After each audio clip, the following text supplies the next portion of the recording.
on the list.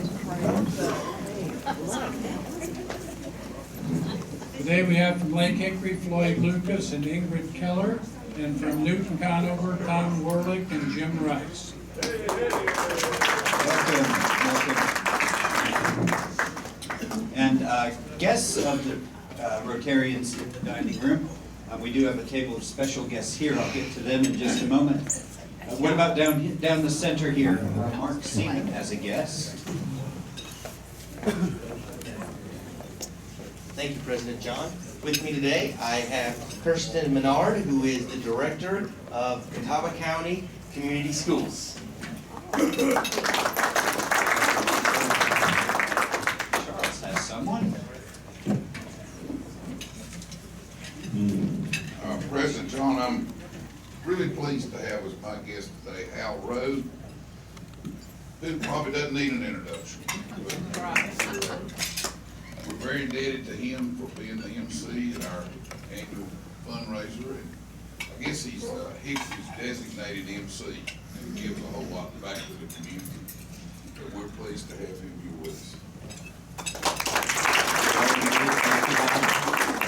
Other guests in this row? Looking back to the center, still no? All right. Thank you for coming. And now to our very special guests over here. What? I thought it was your special guest. Oh, yes, ladies and gentlemen, please let me introduce Susan Alshouse. We'll have her back in just a moment. No, it's my pleasure to introduce Rayanne Coomer, a counselor at Hickory High School, who is our partner in the Service Above Self Scholarship Program. She promotes the scholarship to students, receives applications, arranges for all of the interviews, and meets every need of the scholarship committee. We couldn't do it without her. Yay, Rayanne. Yay, Rayanne. The three students that are here today have one thing in common, though they're very different. They all have great character, they have a good heart, and just really strong values, which is why I asked them to be here. Mary Gonzalez Perez is our senior at Hickory High. Tajma Linebarger is a junior at Hickory, and Claire Hutto is a sophomore. Thank you. And would like each of the students to say something about themselves. Hello, my name is Mariana Gonzalez. I'm a senior at Hickory High. This fall, I'm planning to pursue my dream of going to college. Since I am a first-generation college student, I will be. My older sister is the first one of the family to go to college, so I'm really excited. I hope to pursue a career in biology. So yeah, I'm really excited. Thank you.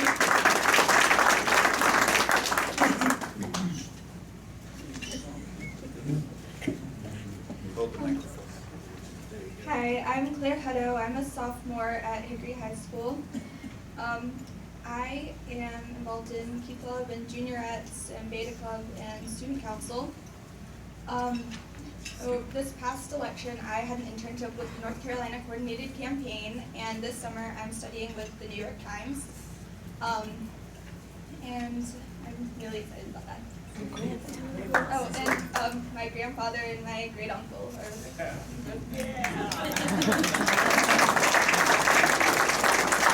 Thank you very much. I'm Todd Malmorgan. I'm currently a junior at Hickory High School. I partake in Beta Club, National Honor Society. I've also been accepted to a physician's assistant program at LR, and I'm currently, I hope that, I am going to college at high school, so yeah. Thank you all. Welcome to the club. Check my stash here. Yes, I do. I have gifts for you here. A Rotary tote bag for each of you. Oh, that's one. I'll grab one more, Claire. While I'm running about, Mark Seaman, you speak loudly. Would you go ahead and share what you wanted to share about Rotarian Idol ads? Sure.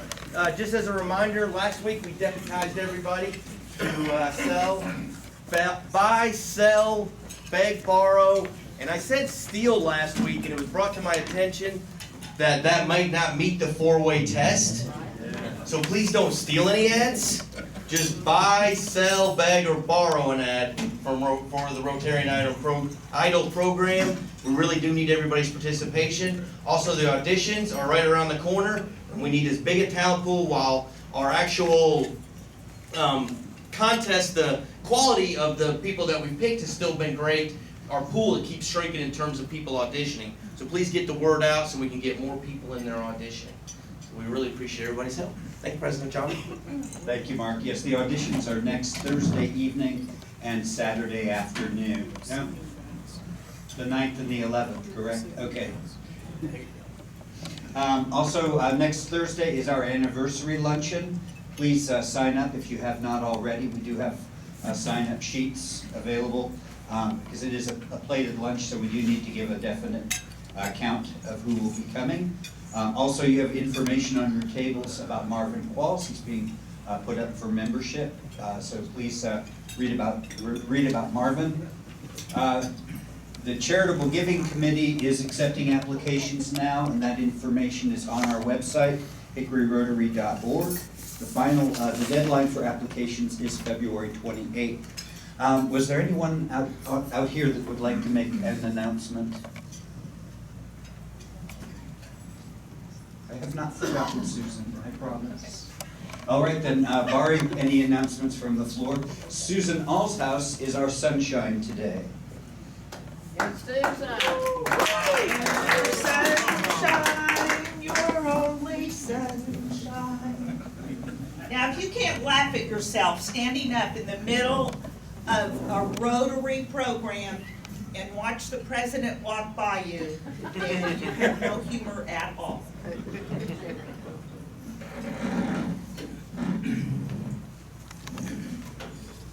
I saw that Chief Lucas was in the room, and he actually shared this story with me and gave me permission to read it to you. A man was driving home late one afternoon, and he was driving way above the speed limit. He noticed a police car with its red lights on and in his rear view mirror. And he thinks to himself, I can outrun this guy. So he floors it, and the race is on. The cars are racing down the highway, 60, 70, 80, 90 miles an hour. And finally, as his speedometer hits 100 miles, the guy figures, I can't outrun Chief Lucas, and he gives up. He pulls over to the curb. Chief Lucas gets out of his cruiser and approaches the car. He leans down and he says, listen, mister, I've had a really lousy day and I just want to go home. If you can give me a good excuse as to why you were speeding, then I'll let you go. And the man thought for a moment and he said, well, sir, 3 weeks ago, my wife ran off with a police officer. And when I saw your cruiser in my rearview mirror, I thought you were that officer and you were trying to give her back to me.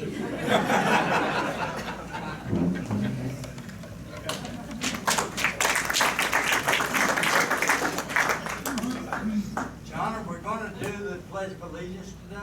We'll do that out in the hallway after the meeting. Thank you. Thank you, Susan. I hope you all enjoyed the anticipation I provided leading up to that. And now, Mark Seaman has our program for today.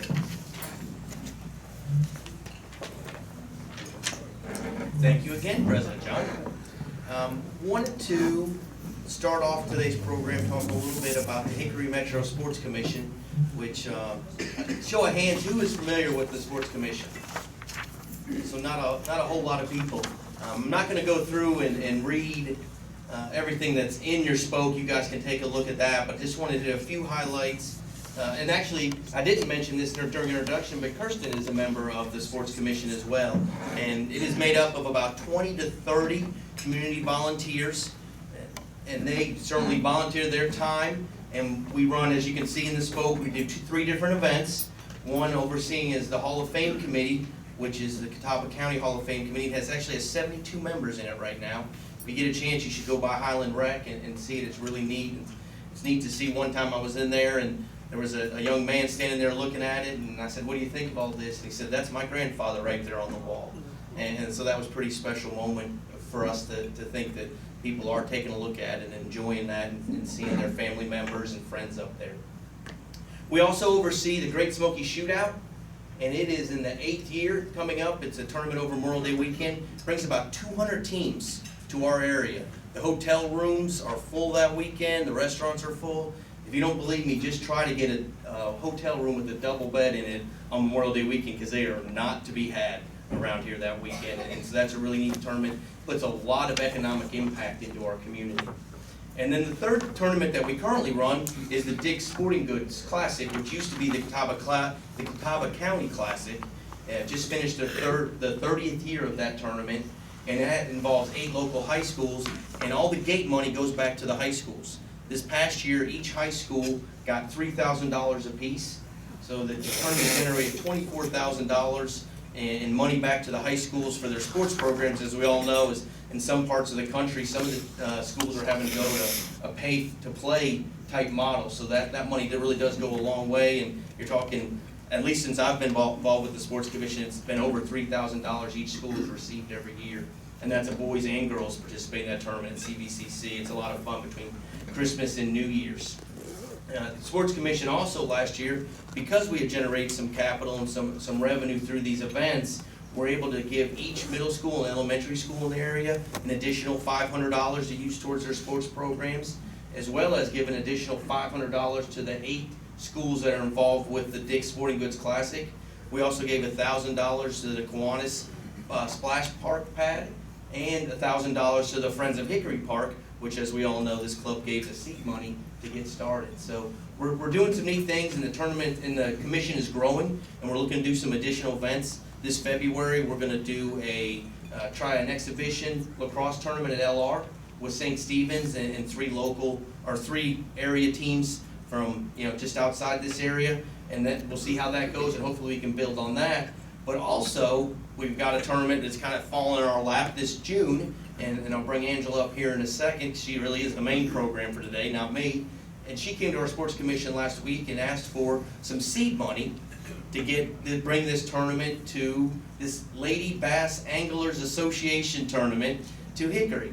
And the Sports Commission really thought it would be a good fit and be a neat tournament, something that we could grow with. It's only been, I think, 7 years, so it's in its infancy. So a few little points about Angela I'll bring up.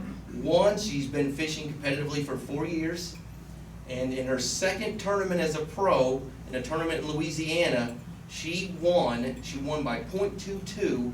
She beat a lady that won every other tournament that year. Wow. So it is pretty neat. She's from right here in Hickory, for those that don't know. She actually works Sigmund Clark Law Firm, is that correct? And probably for new members you don't know, because I don't remember the last time I saw him, but Forrest Farrell is a member of this club, and he works in the law office. So she's familiar. She knows Leslie very well. She's known her for a long time. So without further ado, Angela Mayo.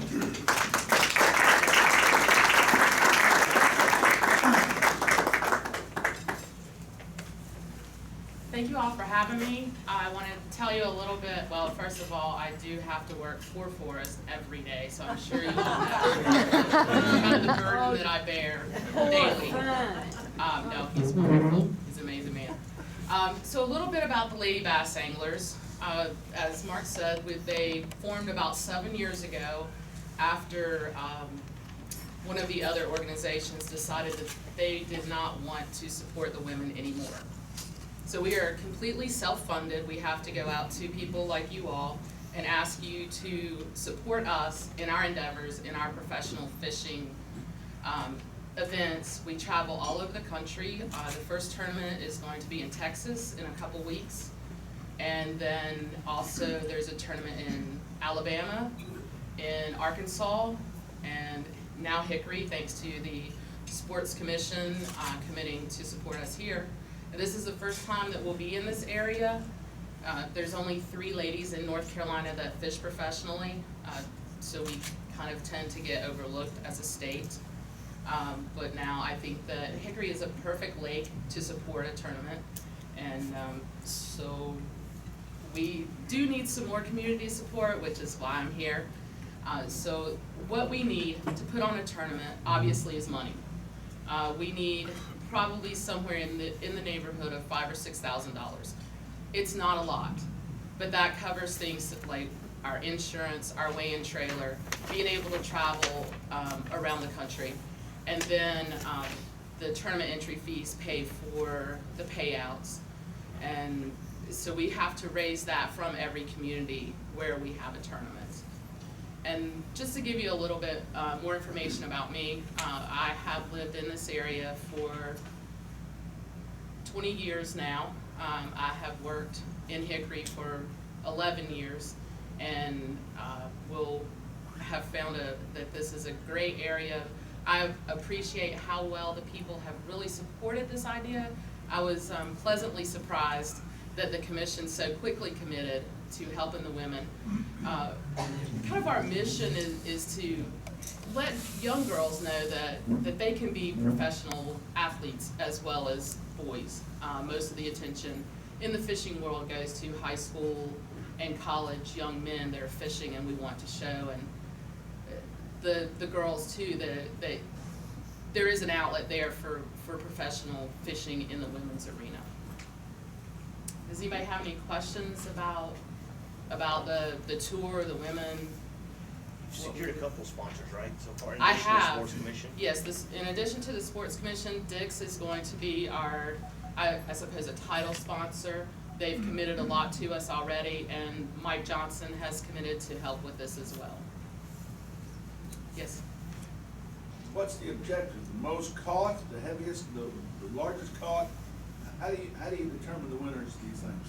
By total weight over 2 days.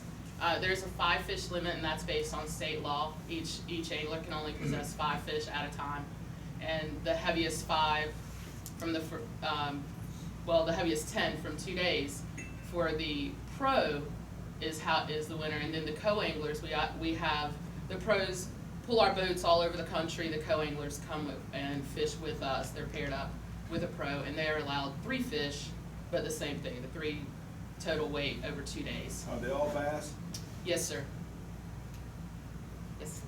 About how many participants will be here? I anticipate, because we're an outlier state so far away from the central part of the United States, I anticipate probably somewhere between 20 and 25 pros and the same number of co-anglers, so hopefully 40 to 50 women. Why don't you explain that, how the pros and the co-anglers, how that works? Okay, so the pros will take their boats. They usually arrive on a Sunday, and practice starts on a Sunday. So the pro fishes all week, figures out where they're going to go. They make all of the decisions on the boat. They run the so I run my boat, I run my trolling motor, I make all the decisions where we go on the lake, and then the co-anglers kind of along for the ride. And how do you, if you want to be a pro, how do you get involved? If you can afford to fish as a pro, there's kind of a process. I fished for 2 years as a co-angler to kind of learn how that goes to become a better fisherman. In my second year as a co-angler, out of the 5 events, I won 3 of those, including the Ladies Classic that was held on Pickwick in Alabama. And at that point, so when you're able and ready to make that transition up to the pro level, that's when you transition over to being a pro. Yes, ma'am. What kind of prize winnings for the events? Not much. So when I traveled to Louisiana last year and won that tournament, because we are funded solely by our, the community where we go, the prize money comes from the entry fees. I won $3,000. So unlike our male counterparts who win $100,000 for the same level of tournament, we, at this point in our infancy, only have very small payouts. Yes. Where in Louisiana was it? Funny you should ask, Leslie. It was Shreveport, right outside of Shreveport, in a little lake, Caddo Lake, and we went through right through Matt's hometown. And don't put me on the spot because I can't remember. It's where Bonnie and Clyde were killed. Yes, it was, and we actually traveled and saw the stone. And, yes, so just north of Shreveport. Yes. At the weigh-in, all the bass have to be live for the weigh-in. What's the penalty if you lose one? Obviously, our goal is to keep everyone alive, but sometimes it does happen where they do perish, and there is a half-pound penalty at the weigh-in for a dead fish. It's pretty significant, especially when .22 is how you win a tournament. Yes, ma'am. If you can't afford like $5,000, I mean, do you have a program where businesses could buy an ad, or how does that? We have our website that we promote the businesses that support us. When the anglers come into town, we have a goodie bag that will have paperwork in it that shows all of the businesses that support us. And I can tell you that women are a little spiteful, and so if there's a place that doesn't want to support us, and we know that, we won't go there. But if we do have support, then we'll go there. The reason I say that is last year at one of our tournaments, there was a national restaurant right beside of the hotel, and we asked them for support, and he said, "I'm not giving you anything, you're right beside of me, you will come eat here." We said, "No, we won't," and contacted their corporate people. They sent us 100 gift cards, so he had to eat all those. So there's all levels of support, and we also will have a t-shirt that has the, anyone that has, I think it's 500 and up, we'll put the logo on the t-shirt, and all of the women will have those to take home. How many tournaments will you have in a year? 5. There's 4 regular season events, and then the Ladies Classic is the culmination. You must accrue a lot of vacation. I work for a really nice man who works with me. The guys have been really supportive in my quest to fish professionally, and have worked with me on that. So, yes. Are there some decent fish here? And if so, where? My personal best was almost 9 pounds, and it was out of Lake Hickory. Wow. Yeah, near the dam. But if you fish, I'm not going to tell you where. Yes, sir. You said Lake Hickory was an ideal lake to host a tournament. What's the characteristics of an ideal lake? Maybe it's my ideal lake because it has a lot of structure, which means points, brush piles, the river channel. There's a lot of different qualities about Lake Hickory, and it's also not 100,000 acres. Some of the lakes, there's really big water. It can get kind of dangerous. Sam Rayburn in Texas, for example, the college kids were out there and they were standing the boats up like this because of the wind and the waves and things like that. So for me, I like small lakes better. I feel like I can learn it in a week, and then all of the different qualities, boat docks, creeks, structure. There's a lot of good qualities, and there's good quality fish. Just as a follow-up to Frank's question, Oxford Dam or Roden's Dam? Not telling. One or the other. Yes, sir. You ever do guide services? I can. I would be willing to do that, yes, but I have not in the past. After 5:30 in the afternoon. Right. Unless you can arrange with my boss, then I'll go all day. It's artificial lures is what you use, right? Yes, sir. You can't use any live bait, right? That's correct. Only artificial lures. Any restriction on that? What bait, what kind of artificial lures you use? There is, the only restriction that we have is there's a rig that's called an Alabama rig. It has multiple arms and multiple hooks. On a professional level, we're not allowed to use those. It's considered unsporting. So one hook, one bait. Yes, ma'am. You said that the men's event had like 100,000 in winnings. Are you allowed to enter those events?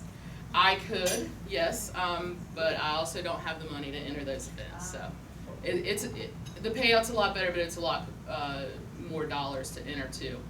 So there's different levels in the men's. There's opens, which I can enter, and they're geographically located. And if you win an open and fish a couple of them, then you're invited to the next level, which is the elites, and that is an invitational only. So how much is the entry fee for the females and how much is it for the men, roughly? For the women, the pros entry fee is $400 for a regular season event, $500 for the classic. For co-anglers, it's $200 and $250. For the men, it's about $1,500 for an open, and about $750 for a co-angler in an open. And that's the pros and the co-anglers are actually judged separately. They're not in the same pool. That's correct. The pros fish against the pros only, and the co-anglers fish against the co-anglers only. The co-anglers are not allowed to come to the front of the boat to keep things equal. They all have to fish from the back deck of the boat, and the pros fish from the front deck of the boat. Yes, sir. Is there any truth to the rumor that Homer Newton is the honorary chairman? Say for $1,000 it can be. Yes, for $1,000, sure. Charlie, what about that? Homer's a legend in his own mind. Yes, sir. I think you had another question over here. Well, Susan Allshouse was really wanting to be one of these co-anglers. How does she go about doing that? You come talk to me. I will help you get signed up, and we'll travel together. Oh. So you kind of pro mentors somebody that's a co-angler?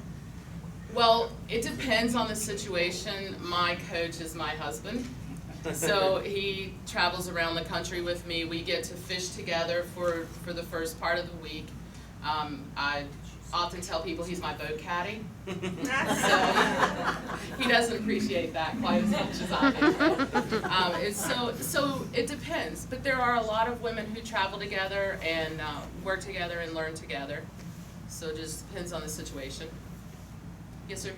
You mentioned the prize money, and you mentioned, I think, $3,000 for your prize. Is it anything at all like golf where second, third, fourth, fifth, and on down through the line, they earn some money, or is there a cutoff like? Well, that's kind of up to you all. If you all want to give us more money, we'll be happy to pay that out to more people. Yeah, so first place, typically it pays out one for every 5 places. So if there's 20 boats, then we'll pay 4 places. And then that payout is based on if we are able to raise more than the basic needs for us, then that's returned to the women in the form of big fish bonus. So each day our goal is to have an award go to the co-angler and the pro that has the biggest fish of the day. There could be a smallest limit bonus, whoever catches the smallest limit of fish, which changes the whole dynamics of, do I throw the big one back and keep the little one so I can get that bonus because I'm not going to win? Those kind of things. Yes, ma'am. President John would like to know if the fish are released or if they're served for lunch. We do try to have a 100% release rate of, so we do everything we can to maintain the health of the fish at the weigh-in so that they can be returned safely to the lake. I know you're still working on the details, but can you give them a rough idea of how the week will work? Okay. And the dates? Okay. So the tournament days are June 9th and 10th, and so we will come into town the beginning of that week. I think it's about the 4th or 5th. On Sunday, we can start practice. The lake is off limits, which means no one can be on the lake for the week before. And then on Sunday, we practice Sunday, Monday, Tuesday, Wednesday, and half a day on Thursday. And then the tournament days are Friday and Saturday. working with Dix and with Mark, we're going to have a couple of events. On Tuesday evening, we'll have as many ladies as we can gather come to Dix and meet people in the community.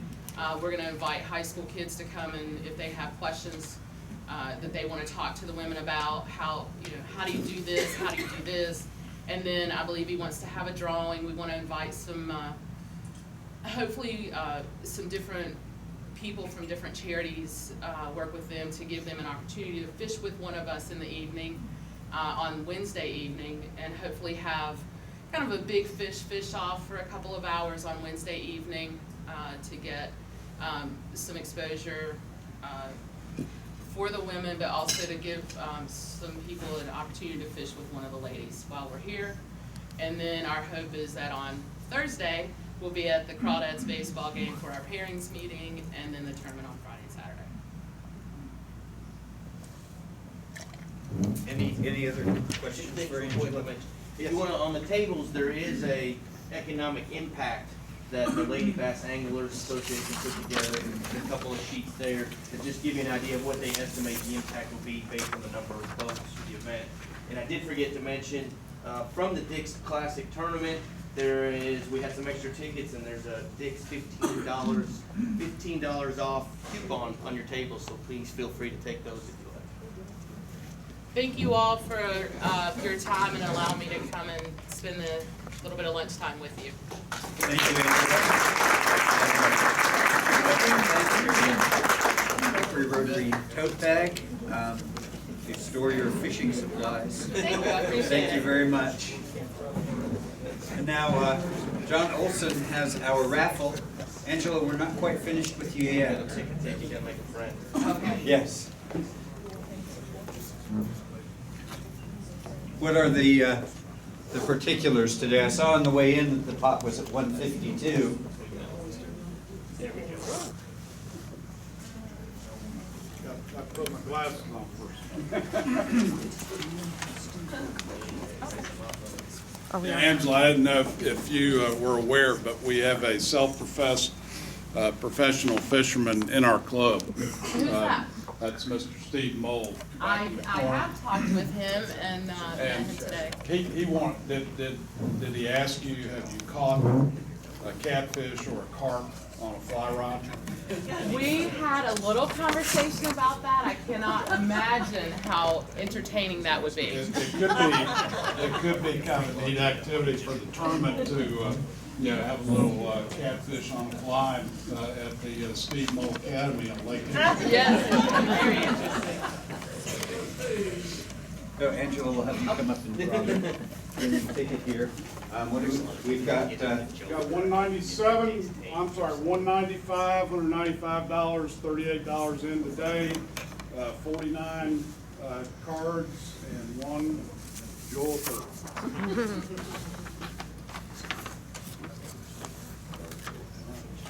Mine, please. You let the boss man do that. Yes. And just a reminder, this is the Service Above Self Scholarship raffle. All of the funds raised by the raffle go into our Service Above Self Scholarship Fund. So you are helping to support education for our Hickory High students. And so the winning ticket is 5819. 5819. Robert, come on down.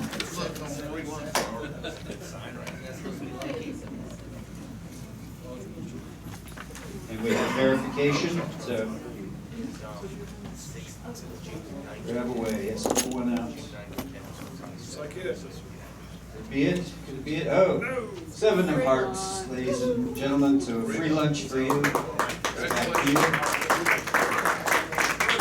Yes, Clarence. Before we adjourn, let's not miss the opportunity to call additional attention to Tom Worley, who holds the record for most consecutive club meetings, and now you're up to what, 52 or 3? According to Charles Snipes. Well, but he's a second best. Not many things Charlie Snipes been second best, Ed, but Tom Warlick has the record around here for how many? 54 years, I believe. That's a long time. 54 years of attendance, and he's still going strong. So speak to him and give a great I was gonna mention too, I saw on, not like I spent a lot of time on it, but on Facebook, I just happened to go there by mistake today. And Ernie Sills, I think a lot of you that were here last week saw that he was gonna have some eye surgery. And he reported on Facebook that he has had it. It didn't go quite the way that they expected. I don't think the lens could be implanted, and that has to be done in a week or two. So just keep him in your thoughts and prayers. Thank you, John. All right, just a few things to tell you, remind you about. First, thank you all for coming. Thank you, our visiting Rotarians and guests. Please come again. Reminder, the district conference is April 28th through 30th. You can register at the district website, rotary7670.org. The Atlanta Convention is coming up June 10th through 14th. The discount rate for registration expires on March 31st. The Stop Hunger Now food bagging event is on March 4th at St. Albans. Registration, rather than being online, will be on site. It's online. It's on. Bill Lair sent me an email yesterday telling me that the software wasn't working. It is working. It is working, okay. Scratch that. Register online. Also, the Hendersonville Four Seasons Club is having a cart fundraiser on April Fool's Day, April 1st, from noon to 4 p.m. It's called a 0K Unrun. So you'll pay your registration fee and then enjoy food and drinks and live entertainment. And you don't have to run anywhere. It's a 0K Unrun. And speaking of cart, don't forget your cart buckets today. Drop in your spare change, your folding money, any other negotiable items you have that we might pawn or sell to raise money for Alzheimer's research. So let us now close with the four-way test of the